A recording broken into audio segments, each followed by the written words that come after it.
কথায় আছে, দেবদোলে যদি তুমি বাবা শ্যামসুন্দর এবং রাধা মায়ের পায়ে আবির দাও তাহলে সেটা অনেক পুণ্যি পাওয়া যায়।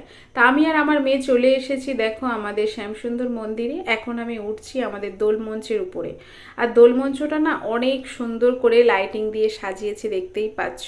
তো আমি এসে দেখি যে বাবার এত অপরূপ দৃশ্য এবং আবিরে পুরো রাঙা হয়ে আছে। দেবদোলটা যেহেতু ভোরের বেলা হয় তো সেই জন্য আমি আসতে পারিনি, তাই আমি বিকাল টাইমটা এলাম। দেখো মেলা বসে গেছে, দোকানপাটও বসেছে। কাছে থেকে একটা টাটকা ফুল তুলে আমি দিয়ে দিলাম বাবা শ্যামসুন্দর এবং রাধা মায়ের চরণে।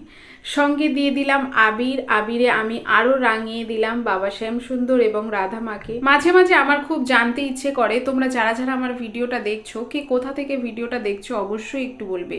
আমার ভিডিওটা কত দূর পর্যন্ত যাচ্ছে সেটা আমার খুব জানার ইচ্ছে করে। যেহেতু বিকাল হয়ে গেছে, মেলাও জমে উঠছে, তো সেই জন্য সবাই একে একে আসছে, দেখতেই পাচ্ছ।